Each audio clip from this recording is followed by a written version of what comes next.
मैं गोपाल शुक्ला, सहायक अध्यापक, हिंदू इंटर कॉलेज। आपका बच्चों इस वीडियो में बहुत बहुत स्वागत है और स्वागत करता हूं।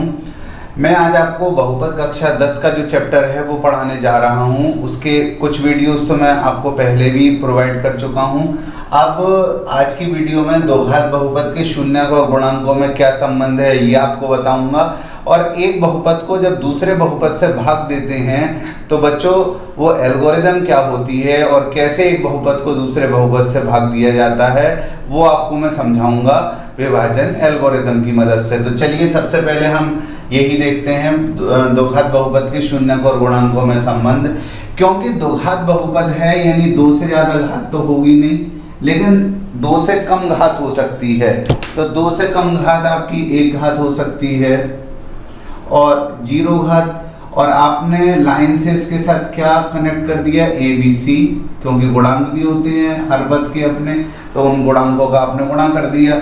अब जब इसे आप हल करेंगे तो उत्तर क्या आ जाएगा, ए एक्स का वर्ग प्लस बी एक्स। किसी की भी घात जीरो किसके बराबर होती है, एक के बराबर, तो एक्स जीरो एक हो जाएगा, सी इंटू एक क्या हो जाएगा, सी। यानी ये व्यापक रूप है किसी दो घात बहुपद का, व्यापक रूप। हम जानते हैं कि दो घात बहुपद के दो से ज्यादा शून्यक हो नहीं सकते हैं, यानी वास्तविक शून्यकों की बात करें तो दो से ज्यादा नहीं होंगे। अब मान लिया हमने इसके जो दो शून्यक हैं अल्फा बीटा हैं, माना अल्फा तथा बीटा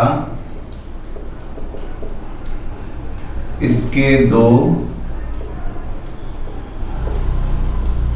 शून्यक हैं। हमने मान लिया कि अल्फा बीटा क्या है, इसके दो शून्यक हैं। जब अल्फा बीटा इसके शून्यक होंगे तो x माइनस अल्फा तथा x माइनस बीटा इसके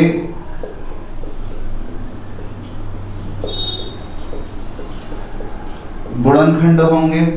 और एक चीज आप समझिएगा, जैसे 2x square plus 4x plus 2, यहां से 2 कॉमन आ गया, x square plus 2x plus 1।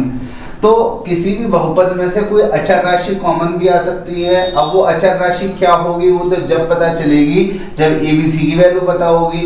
अब हम ये मान लेते हैं कि वो अचर राशि k है, तो सारे गुणनखंड का गुणा करके ही तो बहुपद आता है।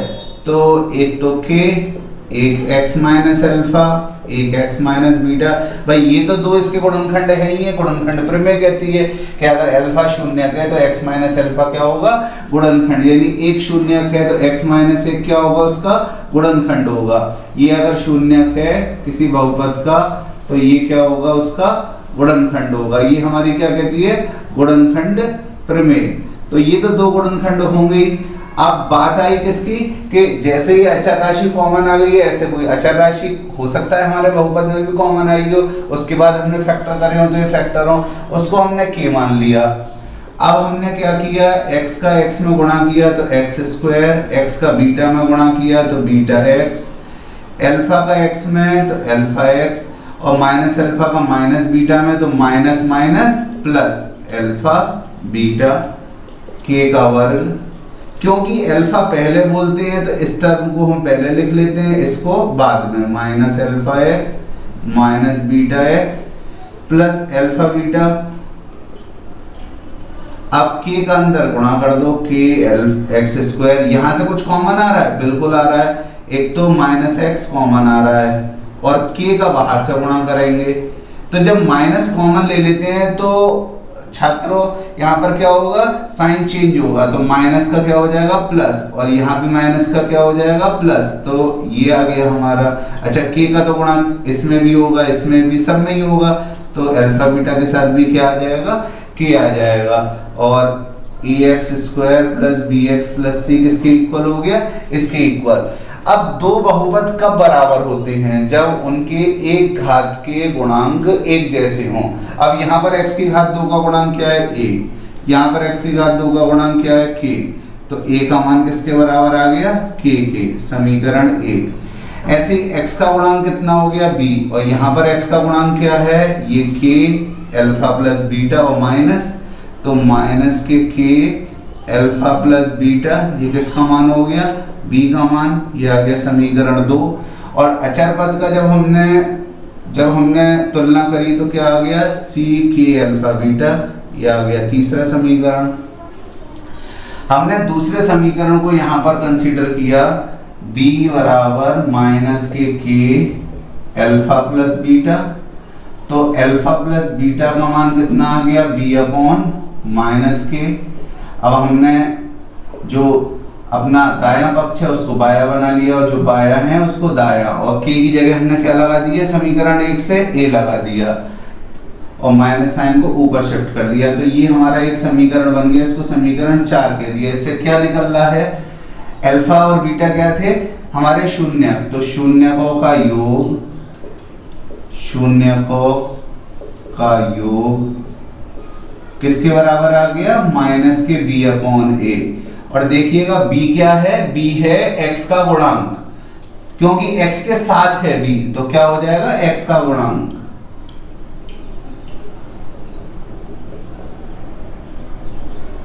और a क्या है आपका, a है x स्क्वायर का गुणांक।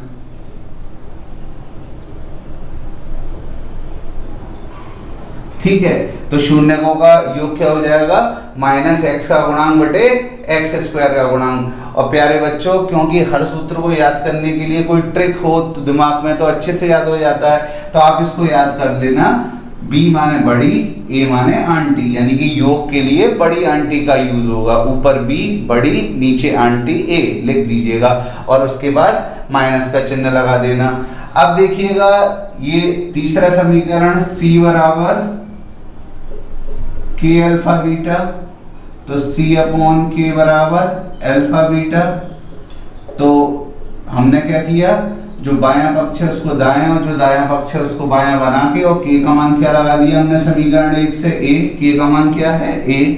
तो अल्फा बीटा क्या थे, शून्य, तो शून्यकों का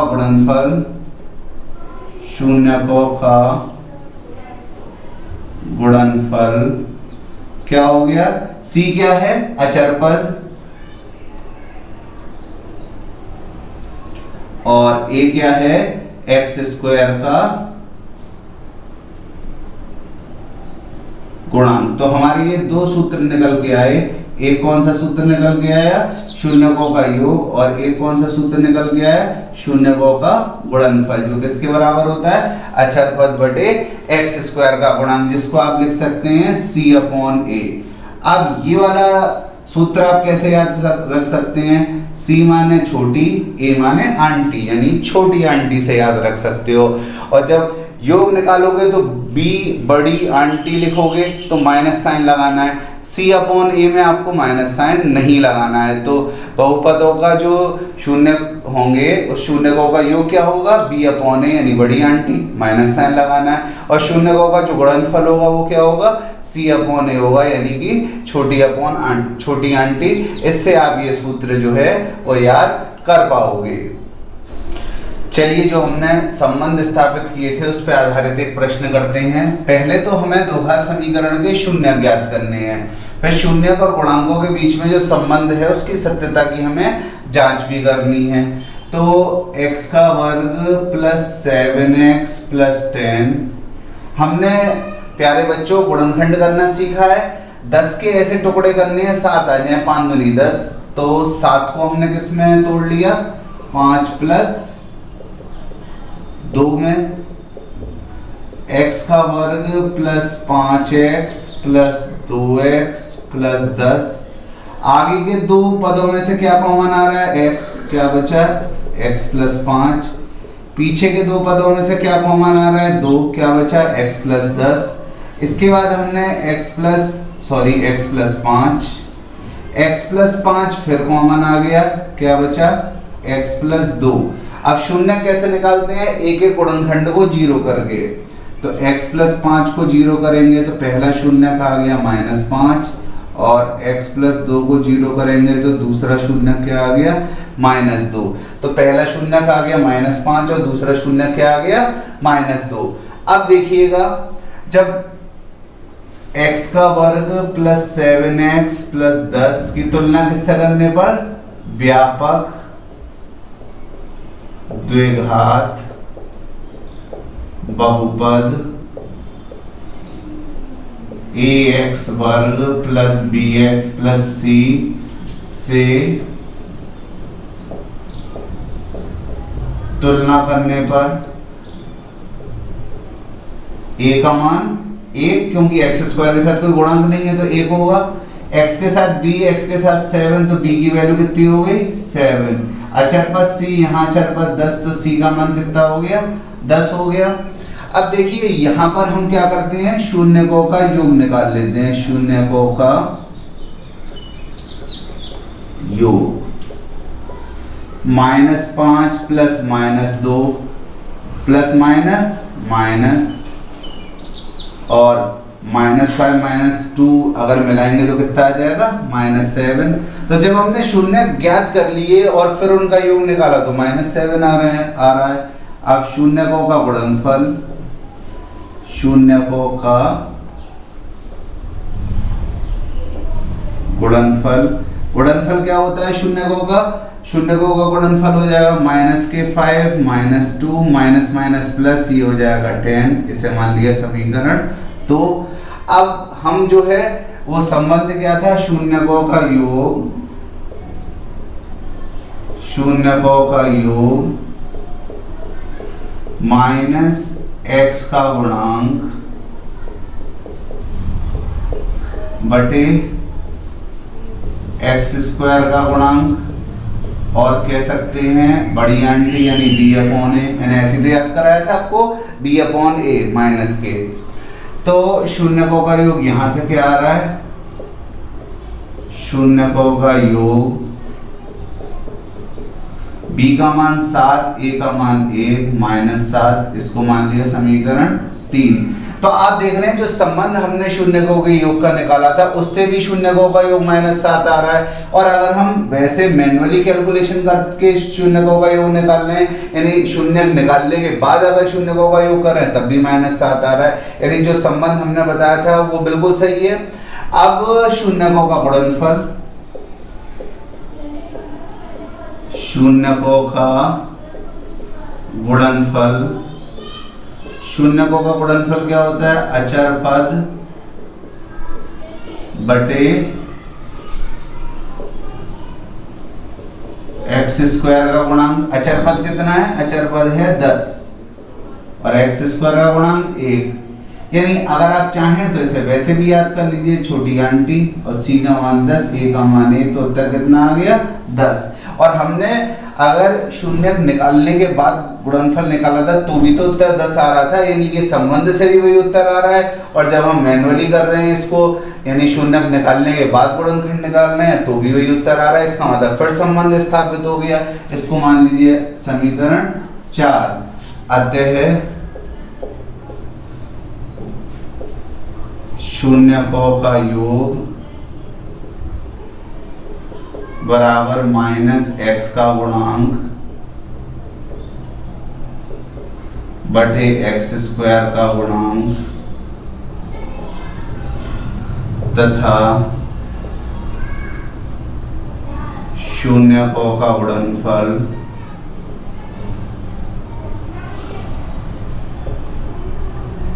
अचर पद बटे x स्क्वायर का गुणांक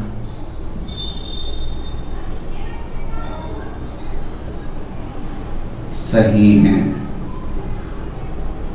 ये बात आपने किससे कही, शून्यकों का योग सही है समीकरण 1 और समीकरण 3 से, समीकरण 1 तथा 3 से, समीकरण 1 तथा 3 से। और ये बात आपने किससे कही कि शून्यकों का गुणनफल, एक तो समीकरण 2 और एक समीकरण 4, तो ये किससे सही हो गया, समीकरण 2 तथा समीकरण 4 से, समीकरण 2 तथा 4 से।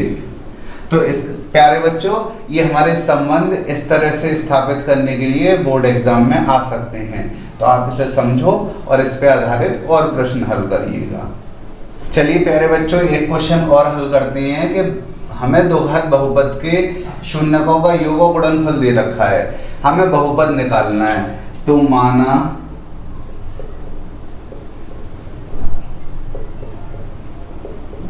द्विघात बहुपद ax square plus bx plus c है। हमने मान लिया हमारा द्विघात बहुपद क्या है, ax का वर्ग प्लस bx प्लस c है। अब देखिए शून्यकों का योग, तो शून्यकों का योग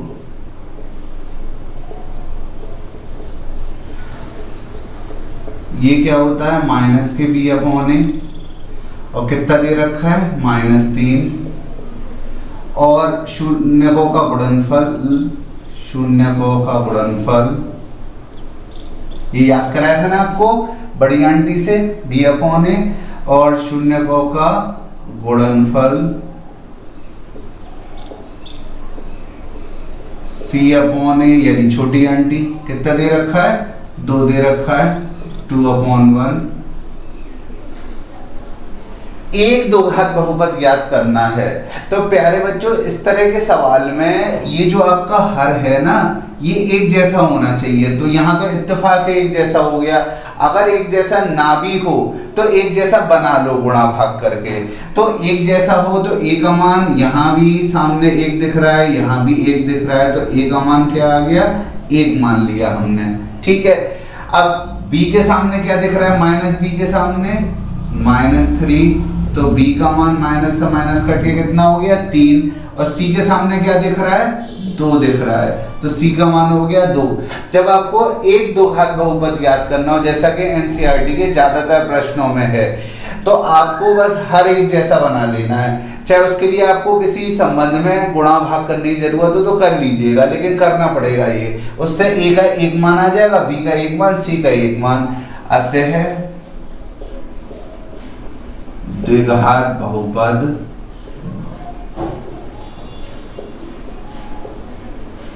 ax square plus bx plus c, a का मान 1, b का मान 3, c का मान 2, और गुणांक 1 होता है तो 1 का तो किसी पद में गुणा करते हैं तो वही पद आ जाता है।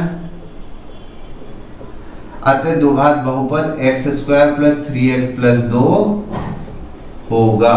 ये इसका उत्तर आ गया। तो जब आपको शून्यकों का योग दे रखा है तो योग जो होता है वो किसके बराबर होता है, -b अपॉन a के, उस योग के इक्वल रख दीजिएगा। गुणनफल किसके इक्वल होता है, c अपॉन a के, उसको किसके इक्वल रख देना है, जो गुणनफल दे रखा है। हर एक जैसे बना लेना दोनों संबंधों में, तो जब हर एक जैसे बन जाएंगे तो वो एक जैसा मान c को निरूपित करेगा। अब b के सामने जो मान दे रखा है वो b का मान हो जाएगा, c के सामने जो मान दे रखा है c का मान। इससे a b c के मान आपको ज्ञात हो जाएंगे, और उसको आप यहाँ बहुपद में a b c के मान की जगह लगा देना, तो फिर आपको बहुपद प्राप्त हो जाएगा। चलिए प्यारे बच्चों अब हम समझते हैं बहुपदों के लिए विभाजन एल्गोरिथम क्या है। मान लीजिए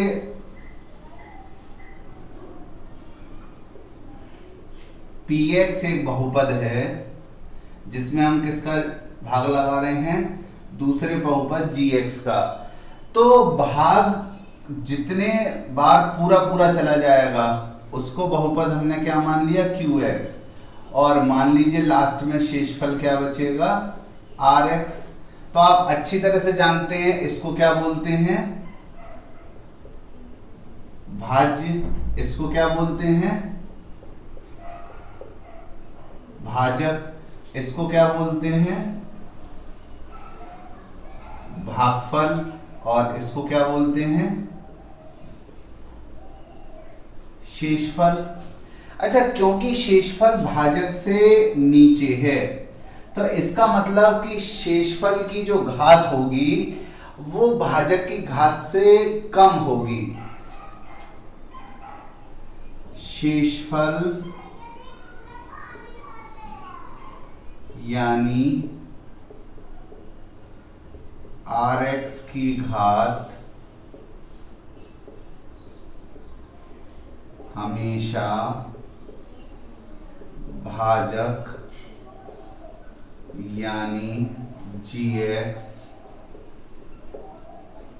की घात से कम होगी, हमेशा कम होगी, ठीक है। शेषफल की जो घात होगी, शेषफल यानी rx की घात जो है वो हमेशा भाजक यानी gx की घात से क्या होगी, हमेशा कम होगी। तो ये बात आपको ध्यान देनी है। अब इसको कैसे करते हैं मैं एक प्रश्न के माध्यम से आपको समझाता हूं। x का वर्ग प्लस 2x प्लस 1,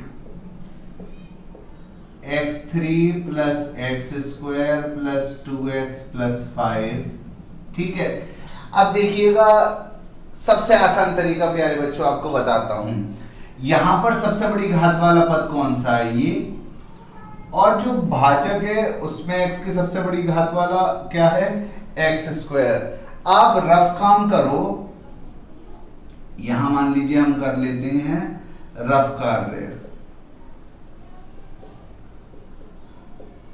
पहले स्टेप के लिए स्टेप फर्स्ट, इन्हीं का भाग लगा दो, 3x पे 3 में एक्स स्क्वायर का, तो आप देख रहे हो एक्स स्क्वायर से एक्स क्यूब कितने बार कट जाएगा, एक्स बार 3x आ जाएगा ना। तो बस आपको यहां पर 3x ही क्या करना है, लिखना है। और जो चीज आपने यहां पर लिखी उसका आपका क्या करना है, इस 3x का गुणा इन तीनों पदों में करना है। तो 3x का गुणा एक्स स्क्वायर में करेंगे तो कितना आ जाएगा, 3 तो होगा ही होगा संख्या में, x पे 1 घात x पे 2 घात मिलकर कितनी हो जाएगी, x पे 3 घात। अब 3x का गुणा 2x में करेंगे तो 3 दूनी 6 हो जाएगा, तो ये तो हो गया 6, और x और x मिलकर कितना हो जाएगा, x का वर्ग, और 3x का जब 1 में गुणा करेंगे तो कितना आ जाएगा, 3x। ठीक है, और आपको पता है कि जब भी भाग देते हैं तो फिर आप क्या करते हैं, नीचे इन पदों के चिन्ह बदलते हैं। इसका चिन्ह प्लस है तो माइनस, इसका प्लस है माइनस और माइनस, और ये चिन्ह मान्य होते हैं। आप जो नए चिन्ह लगाए हैं, तो प्लस के 3x क्यूब में से माइनस के 3x क्यूब जाएगा तो ये तो कट ही जाएगा आपका, माइनस के 6x स्क्वायर और प्लस का 1x स्क्वायर, तो 6 में से 1 घटाएंगे तो 5 आएगा, लेकिन चिन्ह तो 6 का बड़ा है ना, तो बचेगा क्या, -5x स्क्वायर, प्लस के 2 और चिन्ह यहाँ कौन सा मान्य होगा, माइनस के 3, विपरीत चिन्ह, बड़ी में से छोटी संख्या घटा दी है, 3 में से 2 गया 1, क्योंकि बड़ी संख्या का चिन्ह माइनस है इसलिए क्या आ जाएगा, माइनस के x, और 1 आप लिखते नहीं है, अगर आप चाहें तो 1 लिख ले, लेकिन 1 लिखा नहीं आता है तो इसीलिए लिख लीजिए, और ये 5 और बच रहा है तो 5 को लिख लीजिए। अब दूसरा स्टेप, स्टेप 2 जो रफ कार्य का है, अब जिसमें भाग लगाना है उसमें x की सबसे बड़ी घात क्या हो गई, ये हो गई माइनस के 5 x का वर्ग, और जिससे भाग देना है बच्चों उसमें x की सबसे बड़ी घात क्या है, एक्स स्क्वायर, एक्स स्क्वायर से एक्स स्क्वायर कैंसिल, क्या आ गया, -5, तो यहाँ पर आपको क्या लिखना है, -5।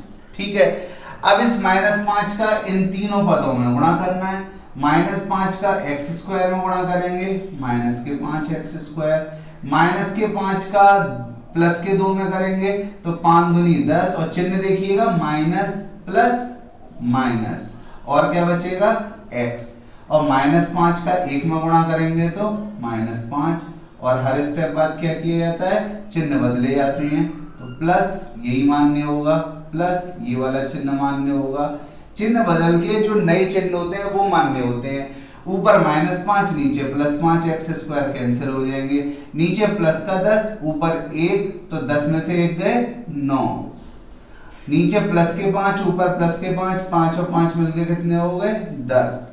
अब क्यों नहीं भाग जाएगा आगे, क्योंकि जो आपका ये जो रिमाइंडर वाला बहुपद है यानी शेषफल बहुपद है उसमें x की घात है 1, और जिससे आप भाग लगा रहे हो उसमें x की घात क्या है 2, तो जिस बहुपद से भाग लगाते हो उसकी जो x की घात है अगर शेषफल की घात उससे कम हो गई तो फिर आगे भाग देना संभव नहीं होता है, और यही जो है वो आपका लास्ट पद होता है। अब इससे आगे हमें जाना नहीं है, तो ये क्या हो गया आपका, ये हो गया, ये तो हो गया भाजक, ये क्या हो गया भाज्य, ये क्या हो गया भागफल, और ये क्या हो गया आपका शेषफल हो गया, ये क्या हो गया शेषफल,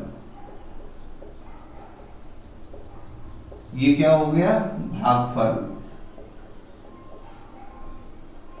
ये क्या हो गया भाज्य, और ये क्या हो गया भाजक। और आप चाहें तो इसको इस नियम से बांध दीजिएगा, भाज्य बराबर भाजक इनटू भागफल प्लस शेषफल। तो भाज्य कितना है, भाज्य वाले जिससे भाग लगा रहे हैं 3x3 plus x square plus 2x plus 5, भाजक कितना है x square plus 2x plus 1, भागफल कितना है 3x माइनस 5 और शेषफल कितना है 9x प्लस 10। तो लास्ट में हम इसे इस रूप में लिख सकते हैं। और प्यारे बच्चों, अगर आपसे ये कह दे कि इसको आप वेरीफाई करो, तो आप उल्टे हाथ तो ये हल है, ये सीधे हाथ को जब आप हल करोगे ना तो भी उत्तर इसी के बराबर आ जाएगा। तो ये सत्यापित हो जाएगा कि ये जो नियम है भाज्य बराबर भाजक इंटू भागफल प्लस शेषफल, जो कि विभाजन के लिए एल्गोरिथम है, वो बिल्कुल सही है। जब भी आप एक बहुपद में किसी दूसरे बहुपद का भाग लगाओगे तो जितनी बार भाग पूरा चला जाएगा वो भागफल होगा और जो बचेगा वो शेषफल। और जब आप इसे इस नियम से जोड़ दोगे सब चीजों को, तो उल्टे हाथ को और सीधे हाथ को अगर आप अलग अलग सत्यापित करोगे तो दोनों के मान हमेशा सेम आते हैं।